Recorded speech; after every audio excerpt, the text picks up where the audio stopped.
Oke, baik. Nah, berarti, hah? Saya tanggapi ulangan dulu tadi, Bu. Oke, boleh. Dari Bang Amin dulu ya, karena Bang Amin ini tentang pernikahan lebih. Oke, boleh Bang Amin. Oke, sister, katanya dia tidak ada di dalam kekristenan tentang yang hidup harus setia kepada istri pada masa mudanya. Harus satu istri dari Alkitab telah dikatakan. Sister, tolong bukakan saya Malaki 2 ayat 14. Cuma jangan main framing. Di sini kita hanya sekedar sharing ya. Jangan ada yang... Saya tunjukkan dalilnya, Bang Amin Wijaya. Cukup satu istri, dalilnya di mana, Bang? Lagi dibukakan. Malekil ya. Malaki 2 ayat 14. Harusnya dihafal karena itu sangat fundamental. Malekil 2 ayat 14. 15. Sorry. 14, sorry, 14.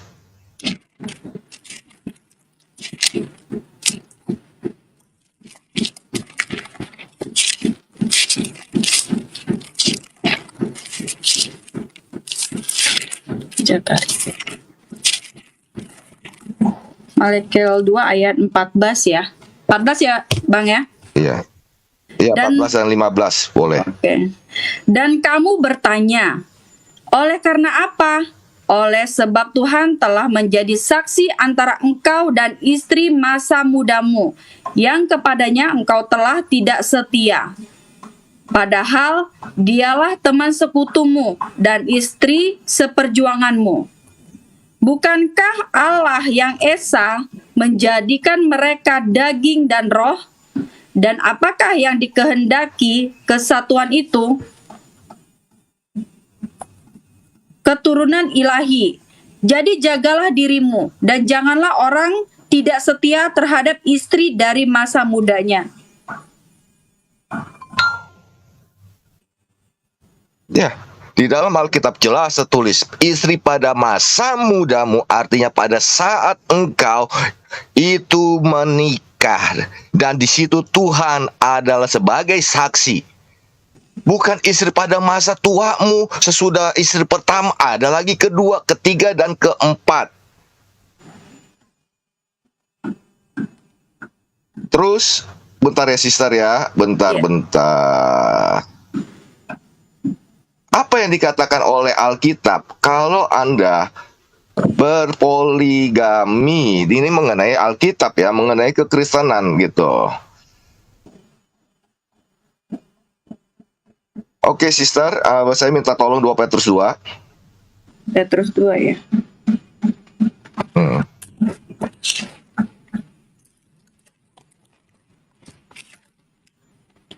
Dua Petrus 2 ayat 12, 13, 14. 14-nya tolong diulangin 2 kali.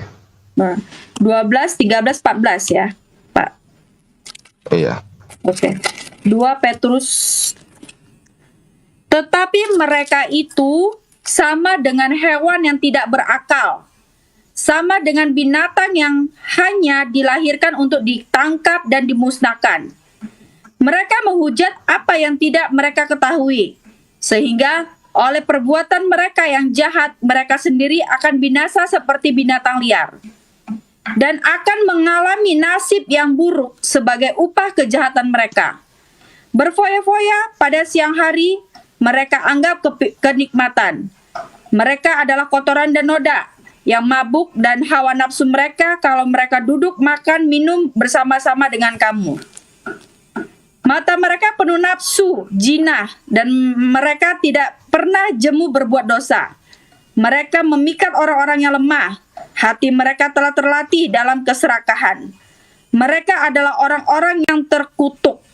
Saya ulangi lagi ayat 14. Mata mereka penuh nafsu jinah, dan mereka tidak pernah jemu berbuat dosa. Mereka memikat orang-orang yang lemah. Hati mereka telah terlatih dalam keserakan. Mereka adalah orang-orang yang terkutuk. Ya, jadi di dalam Alkitab, jika matamu saja memandang wanita dan untuk menginginkan atau untuk dinikahi itu sudah dianggap berzina, dijelaskan lagi oleh Rasul Petrus di sana.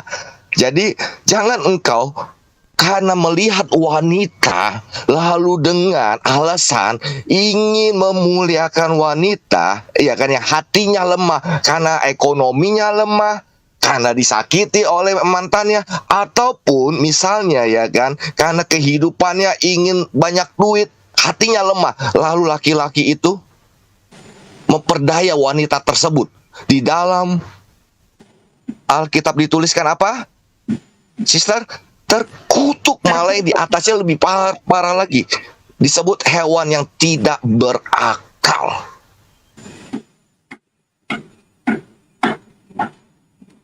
Cukup, sister. Jadi saya udah bantah itu. Oke, terima kasih. Ya, baik, boleh saya tanggapi? Coba yang lain dulu ya, Bang Juma ya, biar enak ya. Mana tahu ada tanggapan Oke. yang lain. Iya, karena saudara Amin ini ndak ada kasih dalil, cukup satu istri. Iya, saya tambahkan saja, tapi sebelum itu saya mau mengoreksi dulu ulangan tadi yang Pak Suma ambil. Pak Suma kan mengambil ulangan 22 ayat 28. Coba dibaca baik-baik, Pak. Itu bukan laki-laki memperkosa, tetapi di situ menekankan bahwa kalau misalkan laki-laki dia tidak ada hubungan, belum bertunangan dengan wanita itu, dan dia memaksa wanita itu dan keduanya kedapatan tidur, itu laki-laki itu dianggap telah memperkosa si perempuan itu. Itu adalah khotbah Musa yang ketetapannya ada di Keluaran 22 ayat 28 sampai 29. Mungkin Kak Ica bisa bantu baca? Oke, baik. Keluaran 22 ayat 28 sampai 29. Keluaran 20 Keluaran 22. Ayat 28 dan 29, Kak. Oke, baik.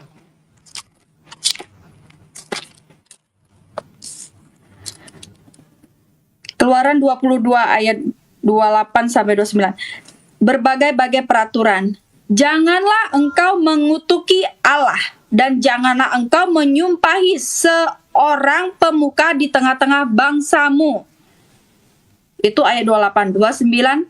Janganlah lalai mempersembahkan hasil gandummu dan hasil anggurmu. Yang sulung dari anak-anakmu lelaki haruslah kau persembahkan kepadaku. Betul, Bang? Kak, ayat 16-17, sorry, maaf. Oke, 16-17 ya. Keluaran 16-17 ya. 22. Dua-dua ayat 16. Keluaran 22 tadi. Oke, baik. Ayatnya yang salah, Kak, ya. Oke. Ardi maklumin ya, ada kesalahan sedikit ya saudara-saudara ya, Abang Juma dan Abang Alif ya. Nah, sekarang kita lanjut lagi, ini pembenarannya. Apabila seseorang membujuk seorang anak perawan yang belum bertunangan dan tidur dengan dia, maka haruslah ia mengambilnya menjadi istrinya dengan membayar mas kawin. Ayat 17. Jika ayah perempuan itu sungguh-sungguh menolak memberikannya kepadanya, maka ia harus juga membayar perak itu sepenuhnya, sebanyak mas kawin anak perawan.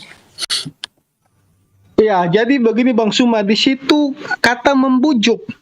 Ulangan 22 itu keduanya kedapatan, bukan laki-laki kedapatan memperkosa, keduanya kedapatan melakukan hubungan.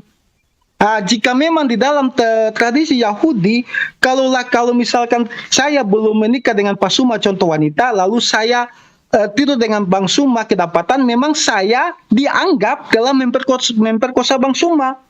Itu ketetapan Musa, ketetapan Tuhan. Jadi bukan seperti yang Bang Suma katakan tadi, bahwa kalau kita mau kawin tinggal perkosa saja lalu pasti dijadikan kawin. Tidak, Pak. Lalu tentang monogami dalam kekristenan, jelas Yesus katakan dalam Matius 19 ayat ke-3 sampai ke-6. Itu sudah sangat jelas bahwa keduanya, saya bacakan aja ya, biar jelas. Matius 19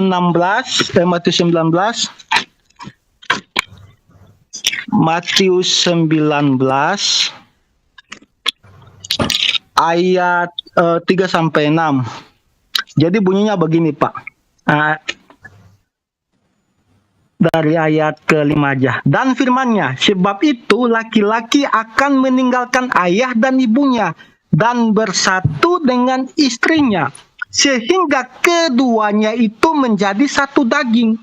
Demikianlah mereka bukan lagi dua, melainkan satu.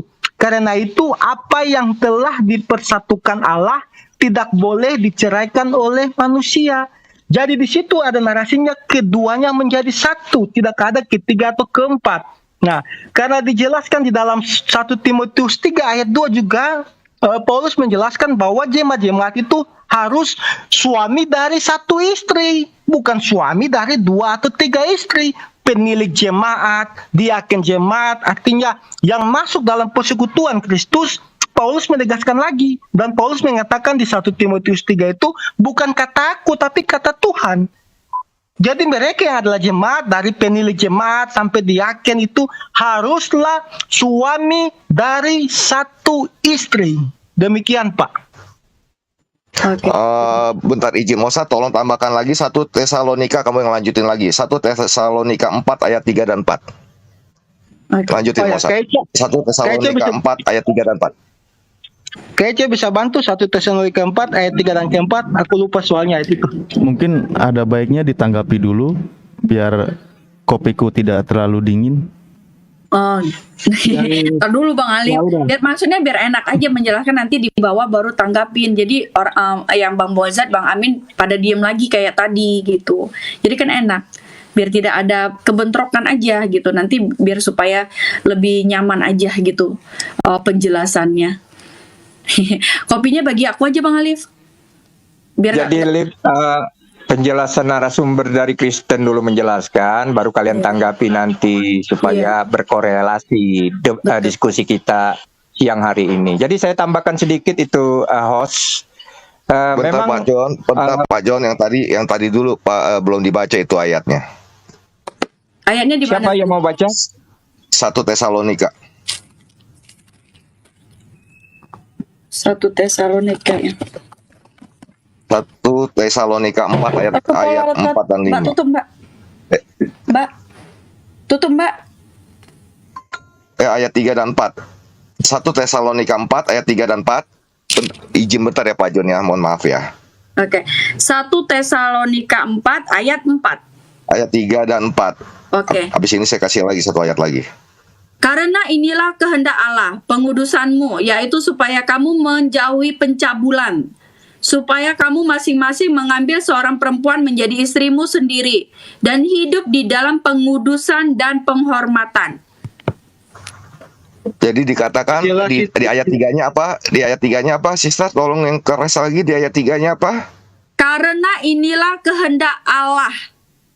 Karena inilah kehendak Allah, pengudusanmu, yaitu supaya kamu menjauhi pencabulan. Nah, inilah kehendak Allah. Ya mungkin Pak John dulu kali. Oke lah, jadi sebenarnya udah banyak ayat-ayat tadi dibacakan oleh Pak Mozat sama Pak Amin. Cuman saya rasa pasti Juma sama Alif nggak akan bakal mengerti tentang ayat-ayat tersebut.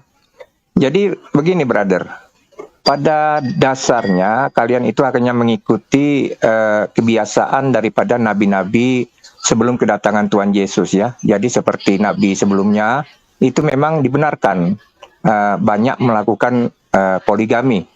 Tetapi sesungguhnya jika kita kaji pada saat penciptaan Adam itu, mengapa Tuhan hanya menciptakan satu orang yang mendampingi Adam?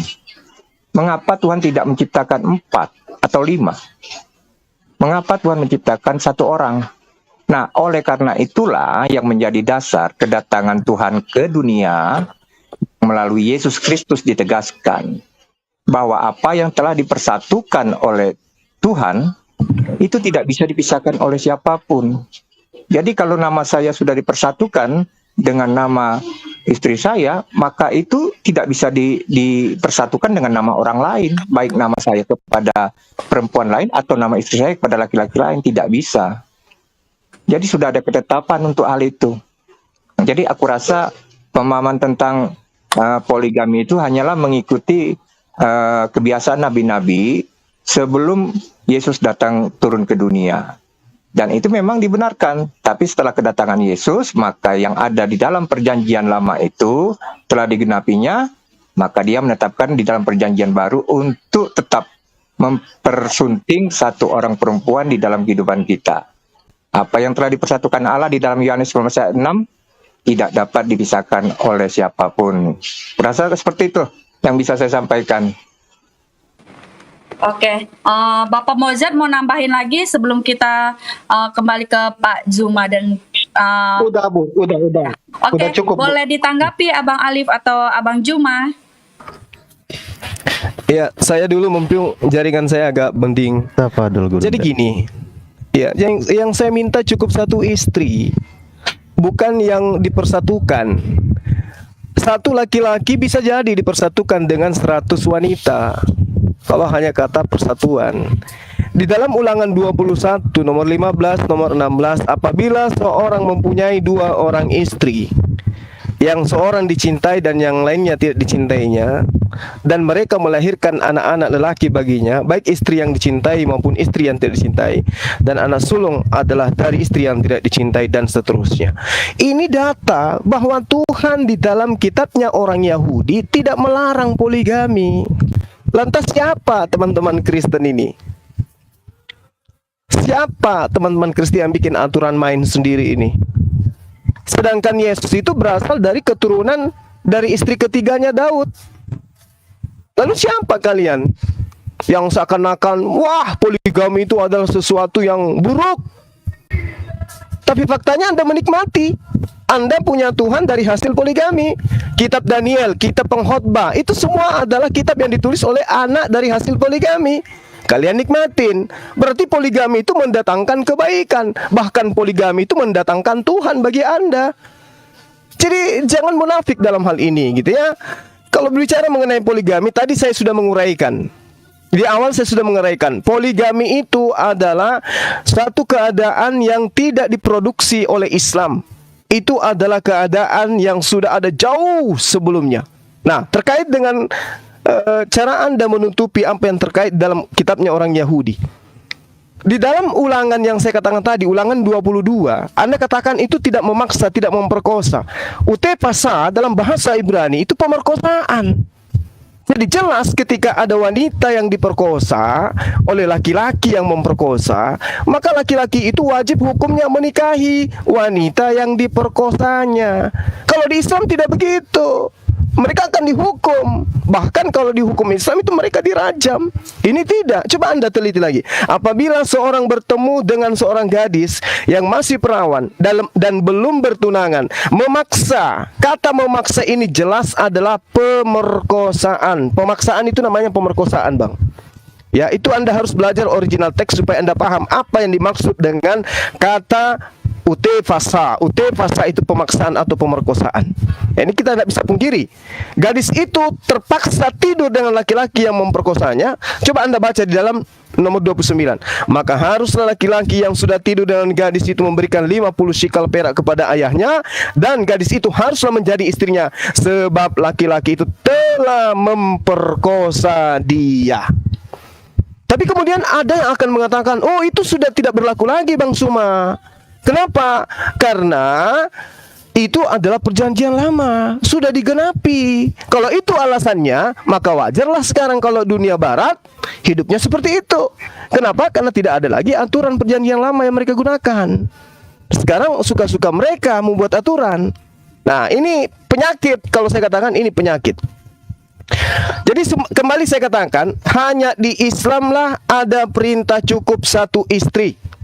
Kalau di tempat Anda itu tidak ada. Bahkan kalau kalian berani mengambil apa yang tertulis dalam kitabnya orang Yahudi, misalnya dalam Kejadian 19, bagaimana seorang laki-laki yang adalah ayah dua orang wanita yang kemudian ya bersetubuh dengan dua wanita sekaligus. Apesnya dua wanita itu adalah anak kandungnya. Itu tertulis di dalam kitab saudara Kejadian 19 nomor 30, lengkapnya sampai nomor 38. Ayah kandung bersetubuh dengan kedua anak gadisnya sendiri, anak kandungnya sendiri. Ini contoh-contoh yang diperlihatkan bahwa agama ajaran terdahulu itu sangat kacau balau kalau dinilai dari aspek pemahaman kita manusia sekarang. Maka Islam datang mengatur itu semua. Nah, terus tadi saudara Amin Wijaya dengan bangganya, barang siapa yang memandang wanita lalu mengingini di dalam hatinya, maka dia sudah berzina dengannya. Loh, berarti anda semua ini adalah anak zina. Mohon maaf, berarti anda semua ini adalah hasil zina semua. Kenapa? Tidak mungkin ayah saudara-saudara menikah dengan ibu saudara-saudara kalau tidak diawali saling pandang. Ayah memandang ibu saudara, pasti dia jatuh cinta, mengingini dalam hati. Ternyata status itu adalah zina di dalam agama Anda. Wah, bahaya itu. Berarti Anda semua ini adalah anak hasil zina, meskipun hanya zina mata gitu ya. Paling tidak kita harus memahami bahwa kemunafikan itu harus kita ungkapkan di sini supaya poligami ini bisa disadari. Solusi yang diberikan Al-Quran agar laki-laki itu tidak melakukan persinahan, pencabulan. Contoh nih, misalnya dalam ajaran Kristen tidak ada solusi, tidak ada nikah dan seterusnya istri kedua. Tapi kemudian sang laki-laki mencintai wanita lain. Apa yang terjadi kira-kira? Apa yang terjadi kira-kira menurut saudara-saudara? Wanita ini berdua sama laki-laki yang tersebut yang sudah punya istri di tempat beremang-remang, berdua, tidak ada siapa-siapa, tidak ada CCTV, dan mereka saling menyukai. Padahal wanitanya tahu laki-laki ini ada istri. Apa yang terjadi kira-kira teman-teman? Tatap-tatapan aja gitu, kedip-kedipan mata aja kira-kira gitu? Tidak, pasti terjadi persinahan. Islam muncul kemudian, yang begini-begini harus nikah. Solusinya adalah menikah. Kalau memang ada unsur penyebabnya daripada maksiat mereka, maka solusinya adalah poligami. Tapi ingat, poligami yang seperti ini itu tidak disyaratkan dalam Islam. Nggak boleh, harus ada izin dari istri pertama. Kenapa? Tujuan dari pernikahan adalah membahagiakan istri. Kalau istri tidak bahagia, maka poligami itu tertolak. Kalau istri tersakiti, rumah tangga hancur, poligami itu tertolak. Makanya saya katakan, tolonglah belajar poligami itu dari Asbabun Nuzul surah An-Nisa ayat 3. Jangan asal-asalan.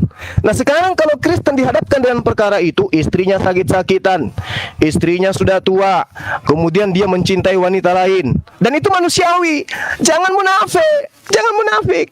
Saya laki-laki, Anda juga laki-laki. Bagaimana buasnya Anda di belakang istri? Jangan munafik. Maka Islam datang menyentuh itu semua dengan cara menghalalkan. Apa menghalalkan itu? Mengangkat harkat wanita tadi agar jangan disinahi, Bung, agar jangan disakiti. Izin ke istri untuk menikahi. Kalau diikhlaskan, silakan menikah. Kalau tidak, putuskan perkara itu dengan baik. Tapi kalau di Kristen enggak ada itu di Kristen. Karena kenapa? Boleh bercerai di Kristen itu, boleh. Apa syaratnya bercerai di Kristen? Berzina. Misalnya Anda mau menikahi wanita lain, tapi tidak boleh bercerai. Bagaimana caranya? Ya berzina. Supaya bisa bercerai dengan istri pertama, Anda berzina. Supaya bisa menikah dengan wanita lain. Itu syarat yang ada dalam agama saudara. Jadi kalau Anda ingin istri lain, ingin wanita lain, ceraikan yang istri pertama, nikahi yang kedua, tapi dengan catatan jangan poligami. Apa syaratnya? Ceraikan. Bagaimana caranya bercerai? Zina dulu. Maka kalau Anda ke pengadilan agama Kristen, ya, di pengadilan agama Kristen, orang-orang Kristen yang bercerai itu berarti mereka adalah pesina-pesina. Kenapa saya katakan begitu? Mohon maaf, saya harus keras. Karena di Kristen tidak boleh cerai. Boleh cerai dengan satu syarat, berzina. Kalau ada yang boleh cerai, harus berzina dulu. Maka saya katakan, Kristen-Kristen yang bercerai itu adalah para pesina. Tolong bantah saya dengan dalil. Silakan. Oke, boleh ada yang mau tambahin lagi, Bapak?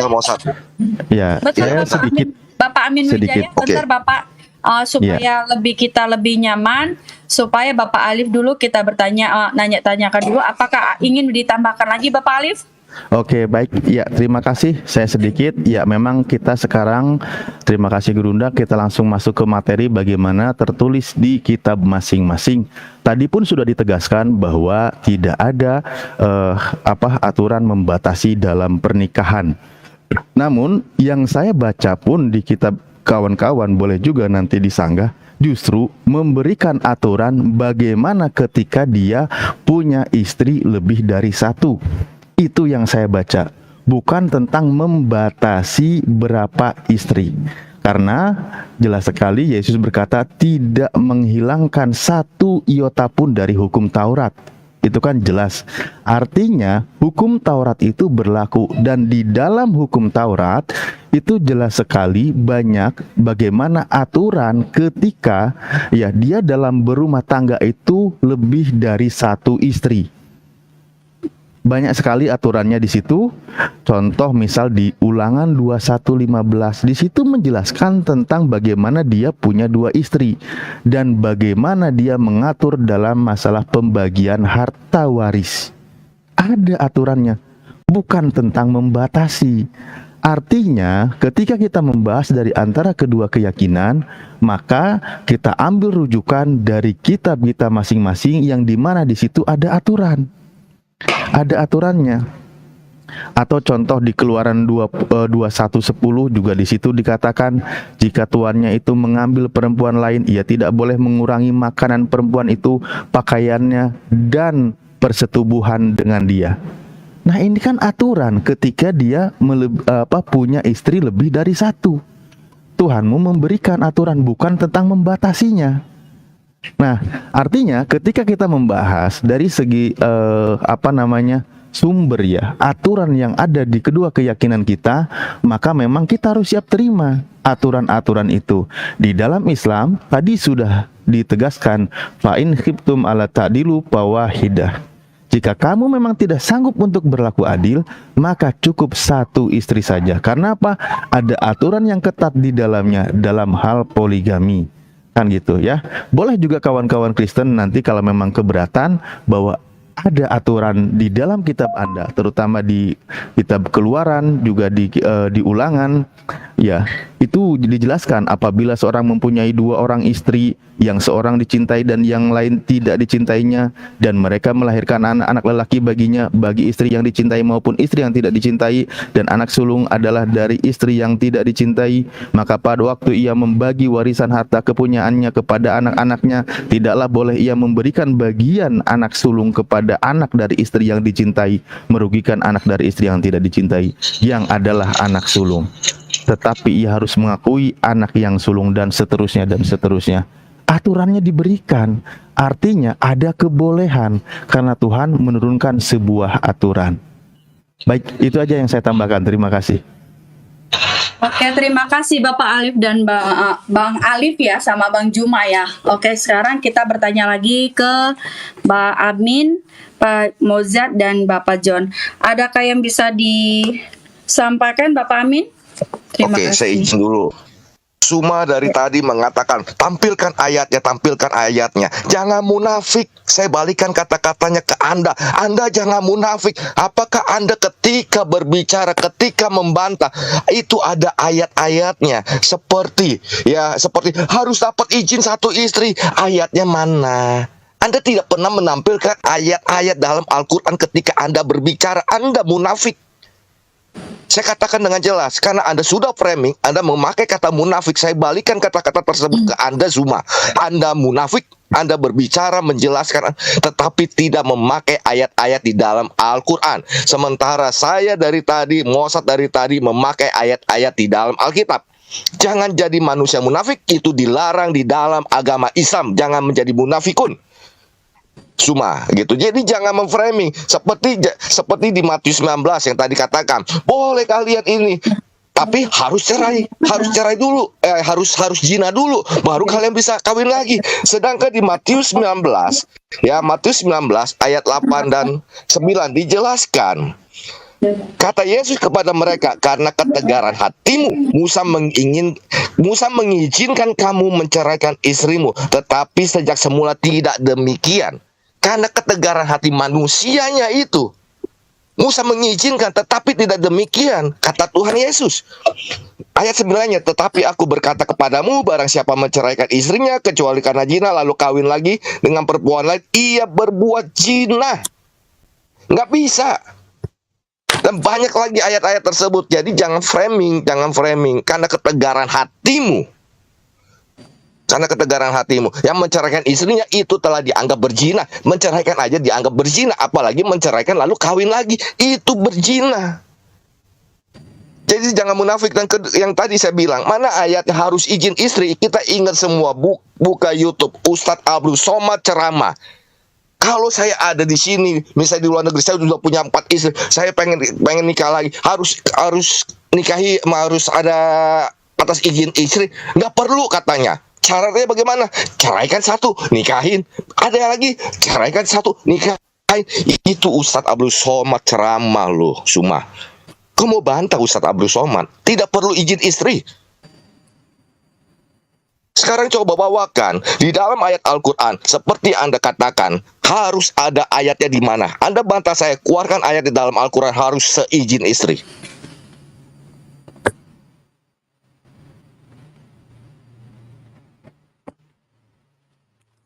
Ada yang ingin ditambahkan lagi, Sudah, Pak Sister. Amin? Mungkin mau. Oke, Ya, baik. saya nambahkan aja, saya ulangi lagi. Pak Suma kan tidak paham apa itu artinya kitab ulangan. Nah, Pak Suma tidak paham, jadi Pak Suma asal comot terus berasumsi. Ini saya beritahu ya, saya kasih tahunya. Kitab ulangan adalah kitab khotbah Musa tentang ketetapan Tuhan yang turunkan pada kitab Keluaran, Imamat, dan Bilangan. Jadi itu Musa khotbah ulang. Jadi ke ayat-ayat dalam kitab ulangan semuanya terdapat pada kitab Keluaran, Imamat, dan Bilangan. Itu ada di situ. Nah, tadi Bang Suma mengambil dengan jelas ayat 20, ulangan 22, ayat 28.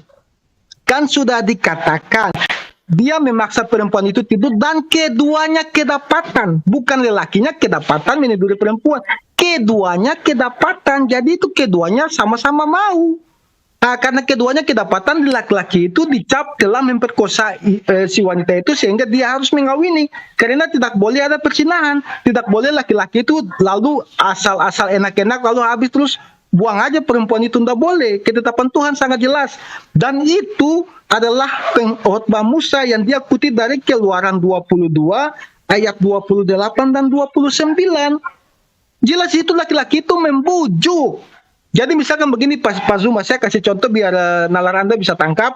Jadi saya sama pacar saya. Nah, kalau saya pacaran sama pacar saya, terus saya nafsu nih pacar saya. Terus saya paksa dia, ayo sayang, kalau kamu cinta aku, kamu berikanlah segalamu itu kepadaku. Nah, lalu karena saya tinggal paksa-paksa perempuan itu, kalau kamu nggak mau kita putus. Nah, karena perempuan itu sudah dipaksa saya, dia berikan diri dia kepada saya. Kita berdua lakukan sama-sama suka. Dan kalau kedapatan, saya dianggap telah memperkosa wanita itu, walaupun dia telah memberi dengan sukarela keperawanannya dia itu, tetap saya dianggap memperkosa. Nah, kita kembali ke perceraian yang Pak Suma ambil di Matius 19. Tadi Pak Amin sudah sangat menjelaskan. Tuhan Yesus katakan itu karena ketegaran hati kita, manusia, dan itu dianggap dosa dalam Alkitab, bukan ketetapan. Dosa. Mau tahu kenapa dianggap dosa? Tadi Pak Amin juga sudah kasih ayat, saya tambahkan saja ayatnya. Kaica tolong bacakan di Lukas kan, Lukas 16 ayat 18.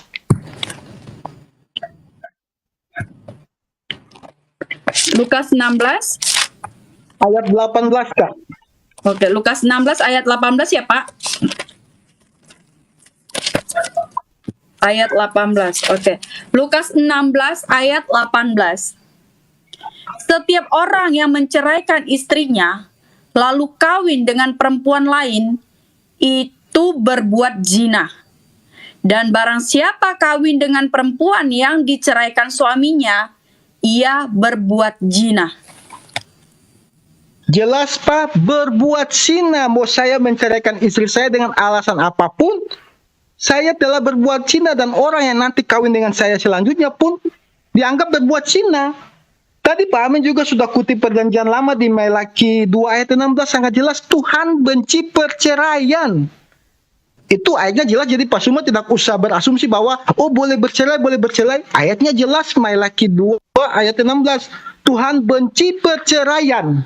Nah, dan Kak, yang terakhir 1 Timotius 3 ayat 2 aja. Kan di bawahnya sama saja suami dari satu istri, tapi Ayat 1 ayat aja biar dipaham. 1 Timotius 3 ayat 2, Kak. 1 Timotius 3 ayat 2. Karena itu penilik jemaat haruslah seorang yang tak bercacat, suami dari satu istri, dapat menahan diri, bijaksana, sopan, suka memberi tumpangan, cakap mengajar orang. Karena itu pemilik jemaat haruslah seorang yang tak bercacat, suami dari satu istri, dapat menahan diri, bijaksana, sopan, suka memberi tumpangan, cakap mengajar orang. Kalau kita cek ke bawah, dia turunkan, diaken, semuanya. Intinya di dalam jemaat itu harus suami dari satu istri. Itu sudah jelas. Jadi nggak usah bawa-bawa bahwa kita boleh. Nabi-nabi terdahulu seperti Raja Daud, Raja Salomo, Abraham, mereka melakukan poligami, itu bukan Tuhan suruh. Alkitab mencatat hal-hal yang dilakukan mereka itu adalah dosa. Musa, dia mengeluarkan perintah seenaknya, boleh bercerai, kalau perang boleh ini. Dosa yang dia alami apa? Dia tidak diizinkan masuk ke dalam tanah Kanaan. Raja Daud, dia menumpahkan banyak darah, dia sampai membuat adegan untuk membunuh istri, suaminya, lalu nikahi istrinya itu. Dia, kalau kita baca kitab Mazmur, sampai akhir hidupnya dia minta ampun. Salomo pun demikian. Jadi semua orang yang basuh ambil itu bukan dicatat lalu suruh diikuti. Ya, dilanjut dulu Pak. Ada tamu aku, dilanjut Pak. Baik, boleh dilanjut Bapak John Peters ya, Gia? Iya, jadi ini tambahan kepada giliran kami ya. Satu lagi Bang. Iya. Bentar Bang.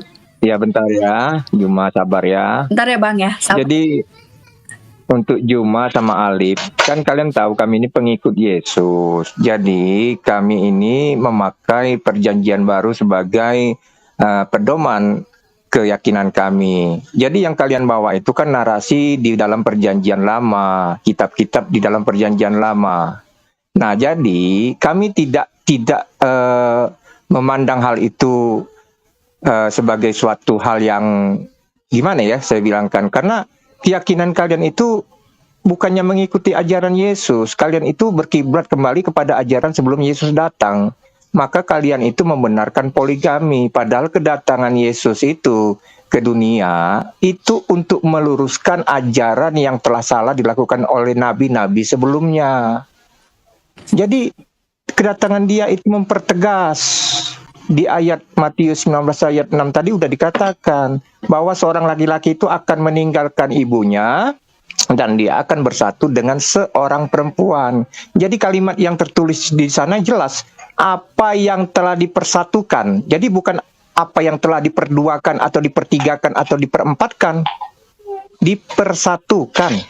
Jadi sesuatu yang telah menjadi satu tidak bisa lagi menjadi 2, 3, 4, dan 5. Jadi jelas, satu laki-laki untuk satu perempuan. Inilah yang dibilang satu ikatan yang diberkati Tuhan. Gitu Juma ya. Jadi jangan lagi balik kepada perjanjian lama. Itu tidak lagi berlaku setelah kedatangan Yesus.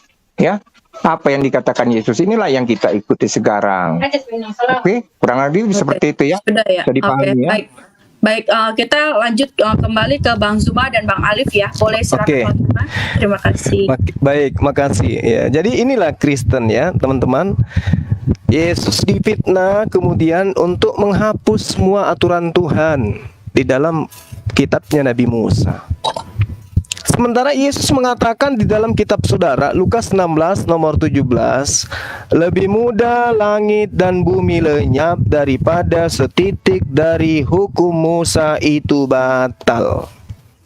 Jadi teman Kristen lebih jago daripada Yesus. Yesus sendiri mengatakan lebih mudah langit dan bumi lenyap daripada setitik batal. Saudara katakan tidak berlaku lagi. Inilah yang saya katakan bahwasanya ketika Anda berbicara mengenai hukum, ya Kristen itu tidak tertulis hukumnya tapi bikin hukum sendiri. Hukum yang tertulis ditinggalkan, membuat kemudian hukum sendiri. Hukum dari mana? Hukum yang dibuat oleh penulis kitabnya sendiri. Hukum Tuhan ditinggalkan.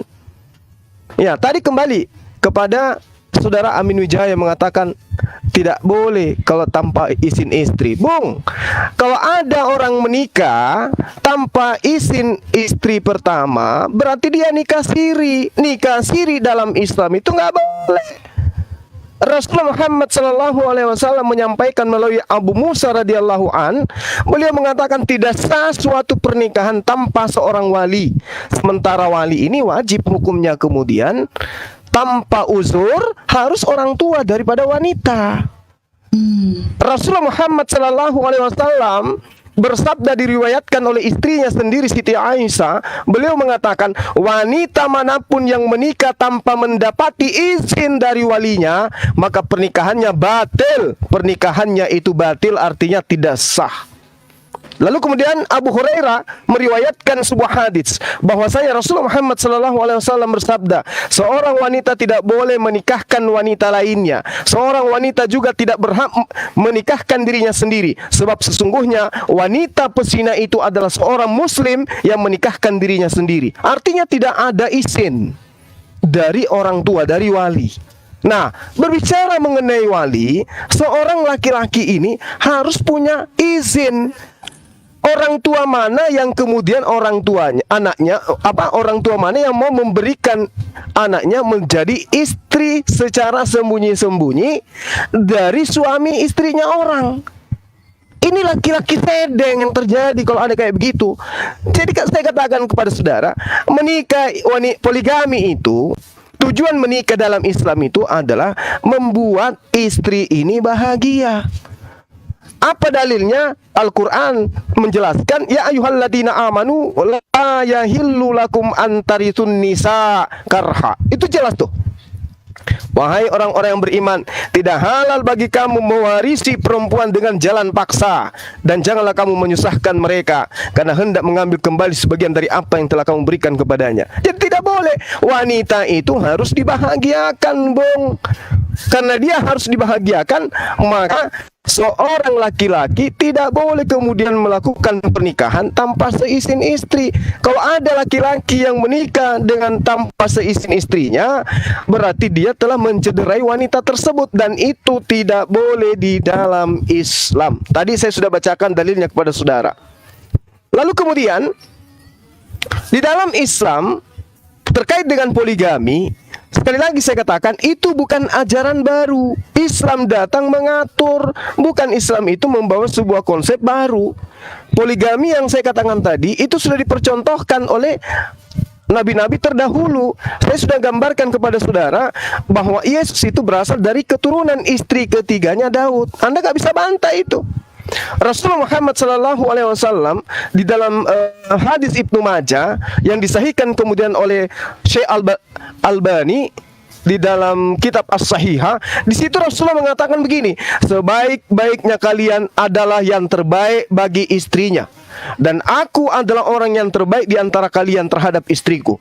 Lalu kemudian hadis riwayat Tirmizi dan Ibnu Majah juga menerangkan, Rasulullah Muhammad SAW itu bersabda, orang yang imannya paling sempurna di antara kaum mukminin adalah orang yang paling bagus akhlaknya di antara mereka, dan sebaik-baiknya kalian adalah yang terbaik akhlaknya terhadap istrinya. Jelas ya? Jadi sebaik-baiknya kalian adalah yang terbaik akhlaknya terhadap istrinya. Jadi bagaimana mungkin kemudian tujuan berpoligami adalah ibadah, tetapi tidak akhlak baik terhadap istri? Bagaimana mungkin? Makanya saya katakan poligami itu tidak segampang yang Anda pikirkan, tidak segampang yang Anda lihat di barat. Bagaimana orang-orang barat sana dengan mudahnya melakukan persetubuhan tanpa ada nikah. Dengan istri kawannya sendiri mereka melakukan party dan seterusnya. Jangan pandang itu. Di Islam poligami itu ada asbabul nuzul, dan asbabul nuzulnya tadi saya sudah sampaikan kepada saudara. Kemudian kepada yang tadi saudara saya mengambil kitab ulangan. Kitab ulangan itu khutbah Musa, betul. Tapi itu adalah wahyu Allah. Itu adalah ketetapan Allah. Anda baca 1 Raja-Raja 2 nomor 3. Baca ulangan 11 nomor 1. Baca ulangan 6 nomor 7. Baca semua data-data yang ada dalam kitab saudara, termasuk Yosua 1 nomor 7. Apa yang tertera di sana? Orang-orang harus taat kepada aturan Tuhan, ketetapan Tuhan, perintah Tuhan, undang-undang Tuhan. Tidak boleh menyimpang ke kiri dan ke kanan. Harus setia. agar memperoleh keberuntungan. Itu yang perlu saudara pahami. Berarti khotbah Musa itu harus dipraktekkan dalam kehidupan sehari-hari. Tidak bisa kemudian dikatakan, oh itu kan tidak berlaku lagi, karena itu kan pada masanya Nabi Musa, sekarang nggak lagi. Siapa bilang? Itulah kalian. Kalian membantah perintah Tuhannya untuk kemudian mengambil perintah manusia. Makanya Yesus mengatakan dalam Yohanes 8:44, iblislah yang menjadi bapakmu dan kamu mau mengikuti keinginan bapakmu. Atas keinginan siapa kalian menghilangkan perintah-perintah Tuhan dalam kitabnya Nabi Musa? Atas perintah siapa? Sementara Yesus mengatakan, lebih mudah langit dan bumi lenyap daripada setitik dari hukum Taurat itu batal. Bapak Paulus mengajarkan kalian, dengan matinya Yesus di atas tiang salib, dia telah membatalkan hukum Taurat beserta segala ketetapan yang ada di dalamnya. Artinya Anda lebih mengikuti keinginan Bapak Paulus. Inilah yang dikatakan, iblislah yang menjadi bapakmu dan kau mau melakukan keinginan-keinginan bapakmu. Yesus juga menegaskan di dalam Matius 5, barang siapa yang menghilangkan setitik pun dari hukum Taurat, meskipun yang paling terkecil, maka dia akan menempati tempat terendah alias neraka di dalam kerajaan Tuhan. Siapa yang menghilangkan itu? Kalian. Kalian menghapuskan aturan-aturan mainnya Tuhan. Kalian yang mengatakan, oh itu pemerkosaan, itu tidak lagi berlaku, dan seterusnya. Padahal kata Tuhan di dalam kitabnya Nabi Musa, aturan Tuhan itu kekal untuk selama-lamanya. Jadi saya belum mendapatkan dari teman-teman cukup satu istri layaknya di dalam Islam. Penekanannya sangat tegas, fawahida, maka cukup satu istri. Di dalam kitab saudara hanya dikatakan dipersatukan. Saya katakan kepada saudara, orang yang poligami 2 istri itu juga dipersatukan. Dan ingat, di dalam Matius 19 nomor 29, Yesus menjanjikan 100 kali lipat istri kepada pengikutnya. Ya mungkin saudara tidak tahu karena saudara tidak ngerti original teks. Di dalam bahasa Yunaninya jelas gunaika. Yesus menyebut di situ gunaika. Yesus telah menjanjikan 100 kali lipat istri kepada pengikut-pengikutnya, bukan kepada penyembah-penyembahnya. Kalau Anda kan penyembah, bukan pengikut. Lalu kemudian di dalam Yohanes 20 nomor 15, Yesus pun punya istri. Yesus memanggil Maria dengan sebutan apa? Gune. Gune itu artinya istri atau mempelai wanita. Jadi, saudaraku, kalau Anda sibuk kemudian mencari celah di Islam hanya gara-gara poligami, camkan baik-baik. Anda selama ini menuhankan manusia yang juga punya istri. Yohanes 20 nomor 15, baca original teksnya. Di situ Yesus memanggil wanita tersebut dengan sebutan Gune. Gune itu adalah istri atau wahai mempelai wanita. Demikian saudara, supaya Anda sadari, tidak ada data di dalam kitab saudara yang mengatakan cukup satu istri. Yang cukup satu istri tadi itu adalah gembala. Sabar. Yang mengatakan cukup satu istri tadi itu hanya jemaat, hanya gembala, pemimpin-pemimpin jemaat yang harus satu istri supaya mereka tidak tercacat. Tapi kalau kalian tidak ada satu istri, boleh Anda kasih saya datanya sekarang kalau ada. Sampai sekarang nggak ada. Silakan. Oke, terima kasih Bang Juma. Bisa dilanjut Abang Alif? Oke, baik, saya cukup melengkapi saja ya ketika setelah Bang Zuma menjelaskan begitu lengkapnya. Artinya begini ya kawan-kawan, kalau mengenai tentang tadi sempat menyinggung perceraian, jelas di Islam juga dikatakan Nabi kami bersabda bahwa abghadul halal illallah at-tolak. Yang paling dibenci oleh Allah itu dalam hal yang diperbolehkan yaitu menceraikan istri. Ya memang tidak boleh. Bagusnya adalah tidak boleh ada perceraian karena Tuhan sangat membencinya gitu. Namun dalam kasus artinya demi menyelamatkan nyawa manusia, maka ketika perceraian itu solusi terbaik, ya itulah yang harus dijalani. Itulah kenapa masalah perceraian itu di satu sisi memang Tuhan itu sangat membencinya. Nah, lagi-lagi mengenai dalam hal masalah penjelasan, ketika di dalam kitab Anda ya Bang John tadi mengatakan itu ajaran yang lalu, kami hanya mengajarkan mengikuti apa yang diajarkan oleh Yesus. Barusan juga sudah dipertegas. Saya rasa ya Bang John, Anda juga baca di Matius 5 dari 17 sampai 20. Di situ sangat tegas. Janganlah kamu menyangka bahwa aku datang untuk meniadakan hukum Taurat atau kitab para nabi. Aku datang bukan untuk meniadakannya, melainkan untuk menggenapinya. Itu jelas, hukumnya tetap ada, berlaku.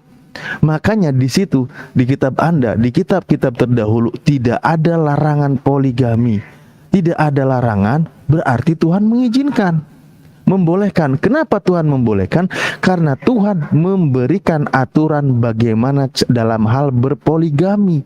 Ayatnya tadi sudah dibaca. Jadi jangan sampai karena Anda ya memaksakan untuk sesuai dengan keinginan Anda bahwa tidak ada aturan diperbolehkan berpoligami dengan Anda, padahal tertulis di kitabnya, Anda mempersalahkan nabi-nabi Anda terdahulu, sehingga mempermasalahkan para nabi yang berpoligami terdahulu.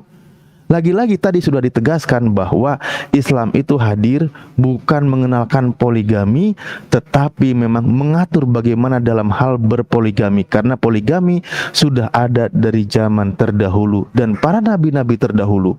Kalau kita buka sejarah bagaimana peristiwa ya, orang-orang merendahkan kaum wanita, mereka memperjualbelikan seenaknya, itu banyak sekali kisah sejarahnya itu. Makanya Islam hadir memuliakan, mengatur, membatasi, dan memberikan tanggung jawab kepada wanita-wanita itu yang diperistri. Itu jelas aturannya. Ya, ketika tadi Anda katakan bahwa perceraian itu tidak boleh kecuali dengan zina, maka ini memberikan solusi.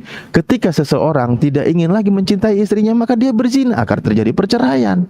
Karena itu solusi dalam perceraian. Ini masalah jadinya gitu.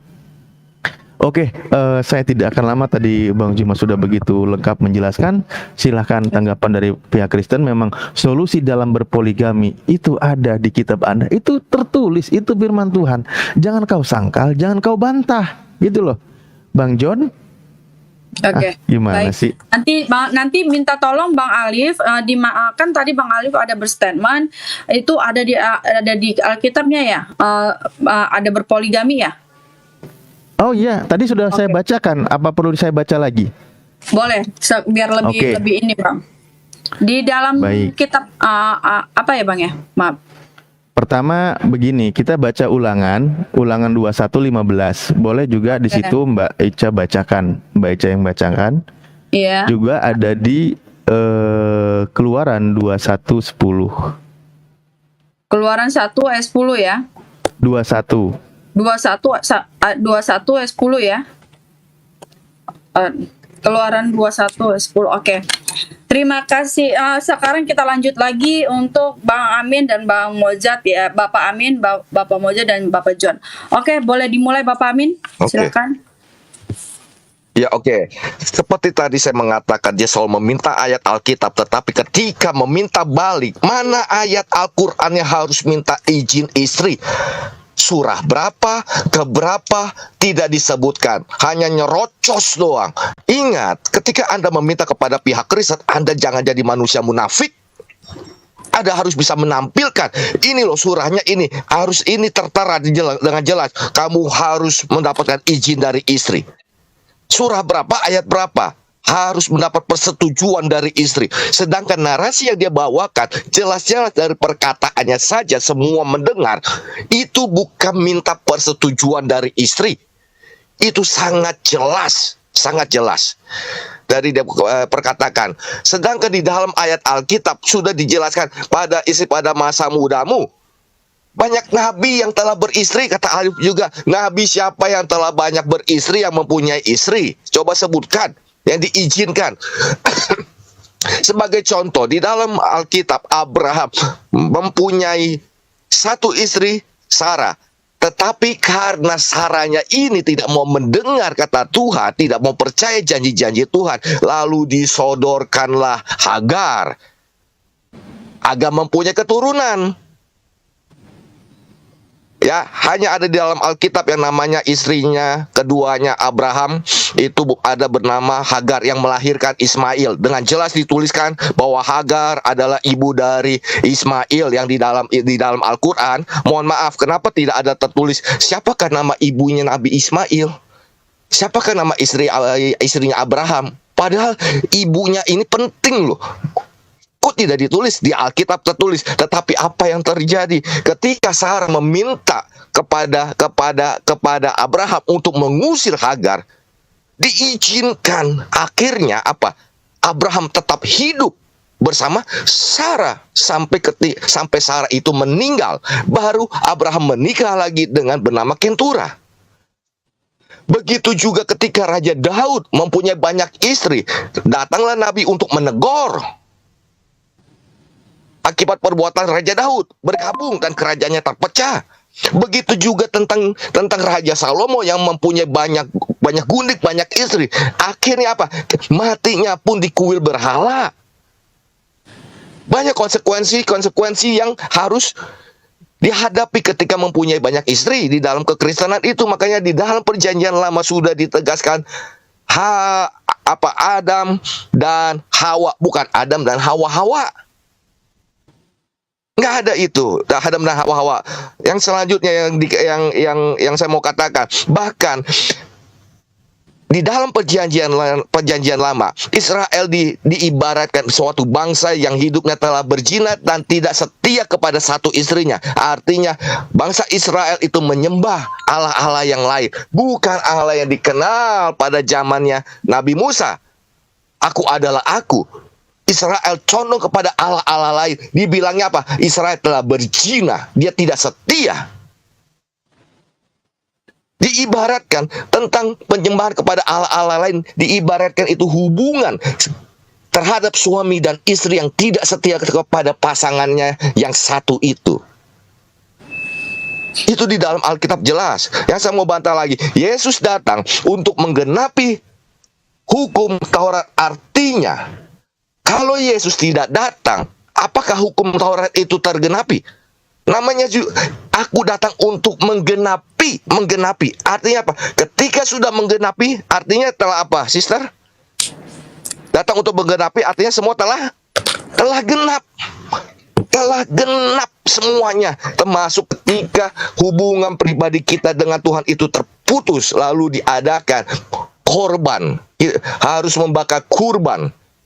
Pada zaman Abraham juga ada kurban, memalingkan hubungan darah dengan harus adanya darah yang dikurbankan dari darah hewan. Ini pun kurban pada zaman Abraham, kurban itu dibakar sampai habis, tidak tersisa. Kurban pada zaman Abraham, kurban bukan yang untuk dibagi-bagikan kepada orang banyak, tetapi dipersembahkan kepada Tuhan. Kurban, ada darah yang harus dikorbankan, itu harus dibakar sampai habis, bukan dagingnya untuk dibagi-bagikan kepada orang.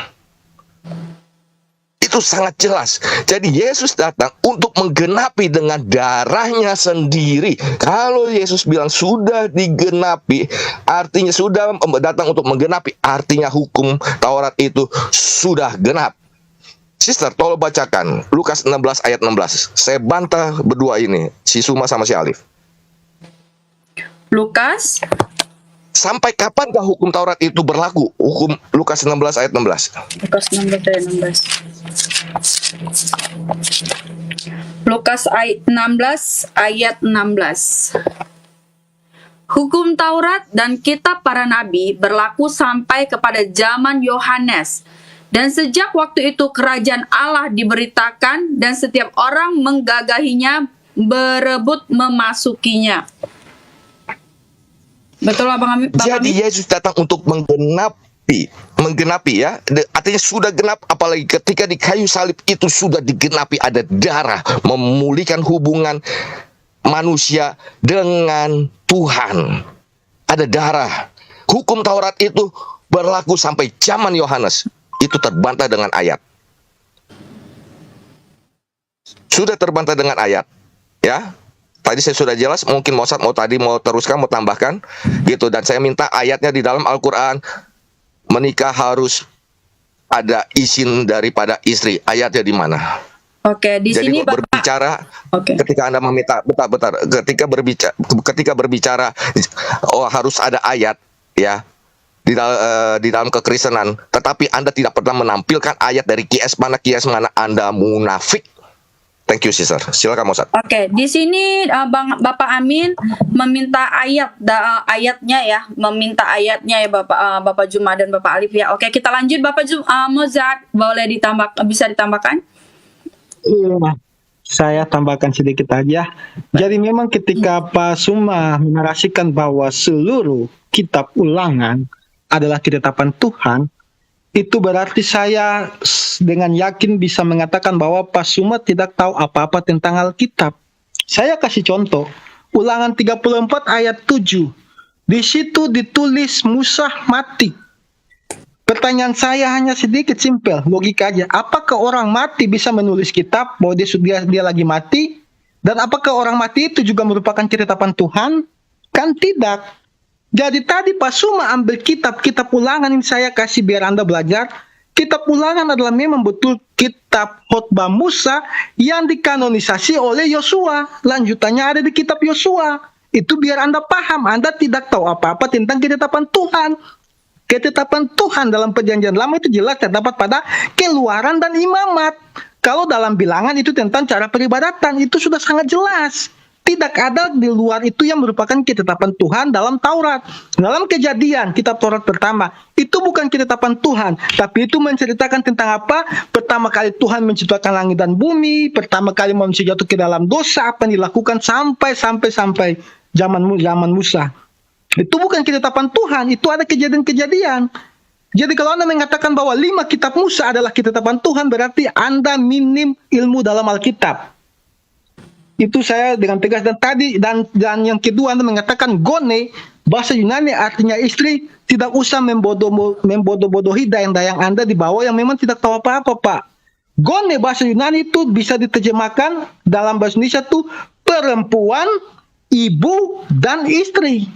Kalau dalam Yohanes yang tadi Anda ambil, Anda mau mengatakan bahwa terjemahan gone itu bukan bermaksud perempuan tapi bermaksud istri, kita lihat terjemahan bahasa Inggris dan Ibraninya. Orang Inggris itu yang King James saja dia terjemahkan bukan istri, tapi perempuan. Ibrani pun demikian. Jadi Anda tidak usah membodoh-bodohi dayang-dayang Anda di bawah itu. Karena gone itu bukan hanya bisa diartikan untuk istri. Kata gone itu pertama itu perempuan, ibu, istri. Nah, tetapi lihat konteksnya. Karena kalau misalnya gone yang tadi Anda ambil adalah memang diterjemahkan istri, yang mengatakan Yesus punya istri, berarti dalam terjemahan King James harus menulis wife. Tapi apa yang King James tulis? Kan bukan wife. Lalu kalau memang Yesus punya istri, siapa yang ngaku turunannya Yesus sampai detik ini? Contoh baginda Nabi Muhammad punya keturunan dikatakan Habaib. Kalau memang ada Yesus punya keturunan, pasti juga sampai sekarang mungkin dinamakan Yesaib atau apapun kan yang mengaku keturunan Yesus. Tapi toh dari abad pertama tidak ada yang pernah mengaku anaknya Yesus atau istrinya Yesus. Itu hanya akal-akalan Anda aja untuk membuat bahwa Yesus seolah menikah seperti Nabi Anda. Tetapi pada kenyataannya tidak. Dan sudah dijelaskan soal kata dipersatukan. Alkitab sangat jelas mengatakan bahwa anak, contoh ya seperti Galatia 4 ayat ke-22 yang menceritakan tentang Abraham, dia berpoligami dengan Sarah. Anaknya Sarah disebut apa? Anak kedagingan, anak nafsu, bukan anak seperti istri pertama, anak kemerdekaan yang diberkati oleh Tuhan. Alkitab dengan jelas menegaskan Tuhan benci perceraian. Mau mengatakan bahwa nabi-nabi dulu menikah, itu bukan Tuhan suruh, Pak. Mana ada ayat dalam Alkitab, hai Abraham, kawinlah dengan Hagar. Hai Daud, kawinlah dengan 1000 gundik. Enggak ada. Itu dosa mereka lakukan. Dan itu tidak dibenarkan oleh Tuhan. Kalau dibenarkan oleh Tuhan, kenapa Musa dia tidak disuruh masuk dalam tanah perjanjian, padahal dia membawa bangsa Israel. Daud, dia raja yang dipilih Tuhan, kenapa dia tidak dibolehkan untuk bangun bait Allah? Salomo, banyak dosa-dosa yang mereka lakukan. Contoh yang Anda bilang, Lot juga, dia kawin dengan anak-anaknya sendiri tidur. Loh, keturunan mereka kan jadi bangsa-bangsa yang hancur, yang dikutuk Tuhan. Jadi memang itu hal yang bukan dibenarkan Tuhan. Itu dosa yang Alkitab tulis untuk kita dapat belajar bahwa kalau kita melakukan dosa, kita kawin banyak, dampaknya seperti Daud, dampaknya seperti ini, itu tidak boleh. Nah, jadi tidak ada ayat dalam Alkitab yang menyuruh para nabi menikahi lebih dari 1 kali. Itu aja dari saya, Bu. Oke, baik. Terima kasih Bapak Mozart untuk penjelasannya. Oke, boleh apa ada yang mau ditambahi Bapak John? Atau Saya tambahkan dikit lagi. Oke, baik. Iya, saya mau tambahkan, boleh. Iya, Alangkah lucunya Bang Suma ini, dikala semua umat Islam kebanyakan mengatakan baik di Rumikana di rumah manapun menyamakan bahwa Nabi Isa itu adalah Yesus Kristus, tetapi Suma ini sangat lucu mengatakan Yesus itu menikah. Ini kan sangat lucu. Sedangkan di kalangan umat Islam mengatakan bahwa Nabi Isa itu tidak menikah. Ini kan namanya munafik. Dikala saudara-saudaranya umat muslim mengatakan Nabi Isa itu adalah Yesus Kristus, dia lalu mengatakan Yesus itu menikah. Bawakan ayatnya, di dalam ayat Al-Quran Anda ada Nabi Isa menikah. Bawakan ayatnya, ada Nabi Isa menikah.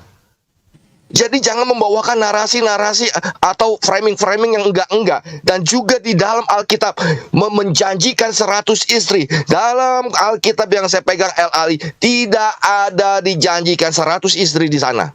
Jika kamu meninggalkan ibumu, anak-anakmu, saudara-saudaramu, kamu akan mendapatkan 100 kali lipat. Misalnya, kita banyak kayak cerita-cerita murtadin ketika menerima Yesus, lalu ayah dan ibunya memutuskan hubungan, tapi dia akan banyak mempunyai ibu-ibu rohani, bapak-bapak rohani, saudara-saudaranya rohani, kakak-kakaknya meninggalkan dia, tetapi dia akan mendapatkan kakak-kakak rohani, artinya berkali-kali lipat. Bagaimana mungkin ya kalau diartikan seperti pemikiran Juma yang sesat, seperti akan mendapatkan 100 istri, sedangkan di situ akan mendapatkan saudara-saudara, bapak-bapak, ibu-ibu, misalnya bapaknya atau apanya, dituliskan di situ. Bagaimana mungkin dia bisa mendapatkan 100 kali bapak, 100 kali ibu? Apakah ibunya harus menikah 100 kali? Apakah bapaknya harus menikah 100 kali? Ini kan cuma framingnya Suma doang. Framingnya Suma. Sedangkan ayat itu barang siapa yang meninggalkan ayah atau ibunya atau saudara laki-lakinya karena memberitakan Injil, ia akan mendapatkan 100 kali lipat. Kalau argumennya dibilang menjanjikan Injil 100 kali lipat, harus mendapatkan 100 ayah, 100 ibu, 100 saudara. Apakah itu dapat diartikan ketika orang yang memberitakan Injil itu ya akan mendapatkan 100 bapaknya, artinya ibunya harus menikah 100 kali? Atau mendapatkan bapaknya harus menikah 100 kali? Kan enggak. Itu hanya framing jahat dari Bang Suma saja. Jadi jangan suka main framing. Tunjukkan di mana harus ada izin istri dari ayat Al-Quran. Ingat, harus pakai ayat. Kedua, ya, di mana ayatnya di dalam Al-Quran ada Nabi Isa menikah. Cukup, sister. Oke, terima kasih Bapak Amin Wijaya atas penjelasannya dan juga Bapak Mojed. Oke, kembali ke Bapak John. Apakah ada yang ingin ditambahkan Bapak John? Jadi sedikit tambahan, sister. Baik. Jadi itu udah melebar sebenarnya pembahasan, fokusnya itu kan tentang poligami, pengajaran tentang poligami. Kami tidak menampik fakta di Perjanjian Lama kalau nabi-nabi terdahulu itu melakukan hal-hal poligami. Nah, tetapi dengan kedatangan Yesus ini kan sudah diluruskan. Kembali ke fitrahnya, katanya, istilahnya itu dipakai kalau kalian itu. Kembali ke habitatnya. Yaitu di mana Adam itu diciptakan untuk satu orang istri. Nah, tapi sayangnya di Al-Quran kalian ini nggak diketahui dari mana si Hawa ini diciptakan oleh Allah Subhanahu wa Ta'ala. Jadi dia membuat wanita itu seperti sebuah budak, padahal di dalam Alkitab kami dikatakan dia dijadikan dari tulang rusuk. Ya, jadi bukan dari tulang kaki untuk kau pijak-pijak, bukan, dan bukan dari tulang kepala supaya kau sembah, tidak, tapi dari tulang rusuk. Jadi memang Alkitab itu benar-benar kitab yang betul-betul sangat luar biasa. Dia menjelaskan dari mana Hawa itu diciptakan. Nah, tetapi karena kalian tidak paham sejarah tentang Hawa diciptakan, itu tidak satu ayat pun di dalam Al-Quran menjelaskan dari mana cerita si Hawa diciptakan, itu nggak ada. Kalian itu taunya hanya dari hadis. Hadis itu pun hasil dari perolehan dari penjelasan waraka tentang apa yang tertulis di kitab kami. Jadi kalau ditanya Ustadz Somad itu, apakah benar itu Hawa diciptakan dari tulang rusuk? Itu hanya kiasan. Coba kalian tanya sama Ustadz Somad. Nggak ada tertulis di dalam Al-Quran Hawa diciptakan dari tulang rusuk, itu nggak ada. Itu hanya kiasan. Itu menurut Ustadz Somad. Saya sudah mendengar sendiri langsung videonya ketika ada seorang yang bertanya kepada dia tentang Hawa itu tercipta dari apa. Jadi intinya begini, brother. Kami tidak menampik tentang apa yang dilakukan oleh nabi-nabi terdahulu tentang poligami, itu memang benar adanya. Nah, oleh karena itu, Yesus telah datang ke dunia untuk menggenapi segala apa yang telah diperbuatnya, apa yang telah difirmankannya, digenapkannya di dalam perjanjian baru. Maka pedoman pengikut Yesus itu adalah perjanjian baru. Perempuan itu, perkawinan itu adalah pernikahan janji kudus antara seorang laki-laki dan perempuan. Jadi tidak boleh dicemari dengan adanya pihak kedua.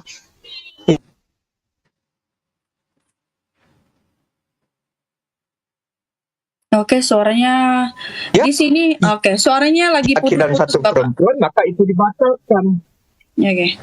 Ya, oke, dilanjut. Suaranya putus-putus, Bapak. Bisa lebih tegas lagi untuk memperjelaskannya, Bapak John? Terima kasih. Sudah? Apakah sudah selesai untuk memperjelaskannya, Bapak John? Jaringan saya kurang berkenan, sister. Silakan dilanjut. Oke, baik. Kita sekarang lanjut ke Bang Juma dan Bang Alif ya, untuk menanggapi dari penjelasan Bapak Amin, Bapak Moza, dan Bapak John. Oke, boleh dilanjut Bang Juma atau Bang Alif, dipersilakan. Terima kasih. Apa Bang Juma dulu atau Bang Alif, silakan. Silakan Bang Zuma dulu, mungkin mau duluan. Nanti Oke. juga mungkin saya sekitar 20 menit lagi mau masuk duhur. Oke, baik Bang Alif. Oke, Bang Juma, apakah lagi ada di tempat atau lagi ini ada Halo. sesuatu? Gurunda jauh dari perangkat, cek. Iya, mungkin Kalau sinyal lagi kurang Ya udah. bagus. Ya, Oke, siap. Tafadhol. ya silakan. Oh ya. Duluan. Oke, baik. Ya, gini ya kawan-kawan, ketika masalah berkutat tentang ayat, tadi sudah dijelaskan dan dipertegas. Sekarang begini deh ya, kita membaca realita. Oke, kita kembali kepada realita. Baik, saya tidak akan terpaku di dalam hal bagaimana tentang masalah menentang ya. Namun, saya kalau bisa sih kamera gedein aja lah ya, biar enak. Boleh, Saya baik. sedikit saja ngambil beberapa sebuah referensi juga dari beberapa kekristenan ya, bahwa memang ada kebolehan bahkan dianjurkan. Ini gini aja ya. Oke, baik. Oke, baik. Pertama saya membaca. Pertama begini. Ternyata ada juga gereja yang mendukung poligami. Ya, ini bisa dibaca. Gereja Fundamentalis Amerika (FLDS) masih mendukung poligami. Menurut ajaran FLDS, orang baru bisa masuk surga apabila menganut poligami, beristri dan beranak sebanyak mungkin. Perempuan hanya bisa merasakan kenyamanan di surga lewat suami. Nah, ini salah satu dari sekte gereja. Oke, ini mau dibantah. Baik, kita ambil lagi ya di sini di BBC News, saat ulama berpoligami dimarahi istri dan jadi perdebatan nasional. Namun di sini pembahasannya juga bahwa tentang masalah ajaran poligami, membahas contoh di sini ya. Bagaimana praktek poligami ilegal banyak di negara. Pada Juli lalu, 2 pemimpin agama Kanada dinyatakan berasal dari Mahkamah Agung karena melakukan poligami. Washington Blackmore, mantan uskup di gereja fundamentalis, ini kepanjangannya ya, FLDS, menikahi 24 perempuan dan mantan saudara iparnya menikahi 5 perempuan. Nah, ini ada nih kayak gini nih. Makanya kalau kita membahas tentang realita, praktek itu berjalan. Saya buka lagi, masih tentang BBC News Indonesia. Pendiri gereja Mormon pun punya puluhan istri. Nah, ini loh, kayak gini-gini kan ada realitanya.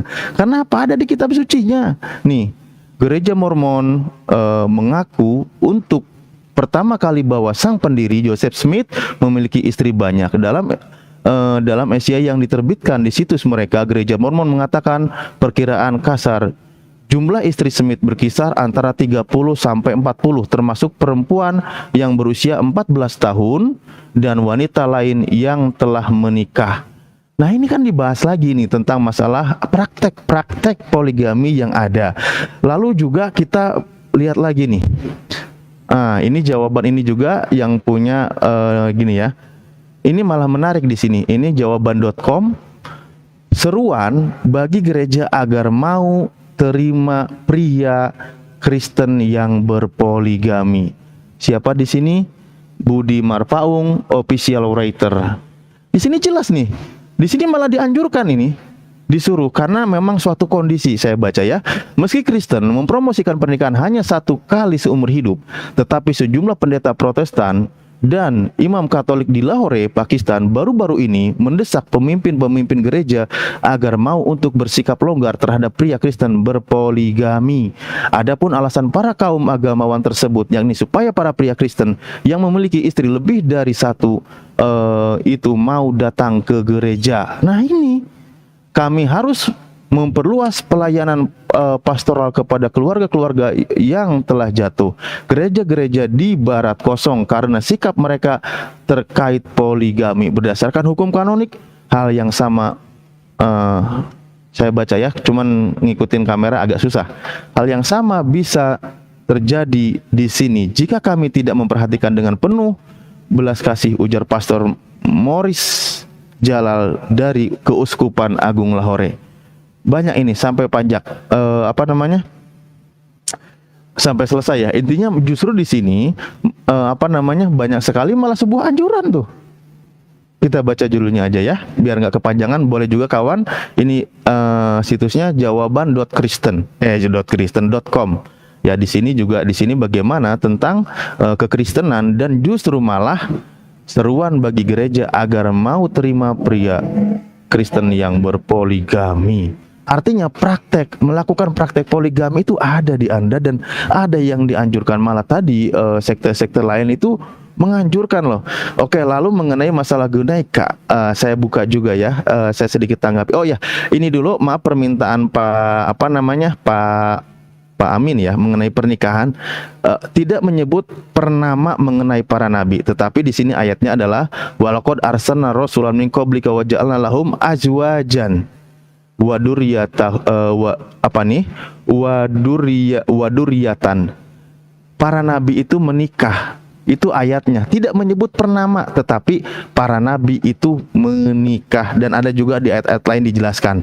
Nah, lalu mengenai satu poin lagi mengenai ini, memang ya yang tadi ketika disanggah di Matius 19:29, sebentar sambil saya siapkan ayatnya, saya juga keluarkan versi paralel, bahkan ada di misal di KJP dan juga di atau di versi Arab. Ini hal yang menarik memang ya. Sebentar saya buka dulu kitabnya. Di sini karena saya ada sedikit menguasainya di versi Arab dan versi ILAI atau bahasa Indonesia, maka dari 2 versi itu aja saya keluarkan. Sebenarnya di KJP juga ada, di situ ada sebentar ya, sambil saya siapkan. Tadi sebenarnya sudah siap namun dia keluar. Matius 19:29. Bentar, sabar ya. Oke. Matius 19. Oke. Nah, ini versi paralel ya. Saya bacakan pertama begini. Memang di sini ada hal yang menarik ya. Ketika dalam versi bahasa Indonesia, dan setiap orang yang karena namaku meninggalkan rumahnya, saudaranya laki-laki atau saudaranya perempuan, bapak atau ibunya, anak-anak atau ladangnya, akan menerima kembali 100 kali lipat, akan memperoleh hidup yang kekal. Di sini memang menariknya di versi bahasa Indonesia itu tidak ada kata istrinya. Namun misal kalau Kristen Arab, ini dia tidak menghilangkan kata istrinya. Wa kullu min sebentar, agak susah. Wa kullu man taraka buyutan, dan setiap orang yang meninggalkan rumah, au ikhwatan, au akhwatin, au aban, atau bapaknya, au aman, atau ibunya, awim ro'atan, atau pasangannya, istrinya, nih saya tekan di sini, maka dia nanti akan mendapat 100 kali lipat. Bahkan di dalam versi KJP atau bahasa Inggris pun ada itu pasangannya itu. Nah memang, tapi mungkin saya hargai ya, kalau Kristen di Indonesia itu nggak mau terima istri, nggak mau dia, makanya dihilangkan kata awim ro'atan. Kalau di Arab itu ada, ini ya, saya tekankan di sini awim ro'atan di sini nih yang ketutup lalu. Nah, itu pasangan atau istri. Nah, kalau di Indonesia memang nggak mau dapat 100 kali lipat istri. Kenapa? Karena dihapus, tidak ada, dan tadi memang ditolak kalau ada. Jadi nanti kalau kawan-kawan Kristen laki-laki dapat 100 kali lipat istri itu dia nggak mau. Kalau dikasih nolak karena di ayatnya tidak ada. Tapi kalau di versi lain itu ada, misal di versi bahasa Inggris, KJP atau versi Arab itu ada. Kristen Arab nanti ya dapat 100 kali lipat karena ayatnya ada. Kalau tidak dapat ya dia bisa nuntut karena ayatnya ada. Kalau di Kristen Indonesia mungkin dia tidak, kalau dikasih dia harus nolak karena apa? Ayatnya tidak ada gitu. Ya, saya bukan asumsi ya, ini tertulis di kitab Anda gitu. Dan itu silakan, saya juga tadi menjelaskan tentang bagaimana praktek poligami itu ada di kekristenan, bahkan ada yang menyarankan, menganjurkan. Terima kasih. Lanjut Gurunda, maaf kepanjangan.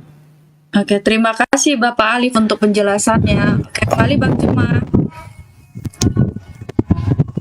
Iya, cek suara saya nggak putus-putus kan? Enggak, Bang. Cek. Bisa. Iya. Oke. Jadi gini, Saudara Amin Wijaya, Anda harus tahu hukum di Islam itu sumbernya ada dua, Al-Quran dan hadits. Al-Quran sudah menjelaskan di dalam surah Ar-Rum ayat 21, Allah menciptakan laki perempuan berpasang-pasangan. Itu surah Ar-Rum ayat 21. Kemudian terkait dengan izin,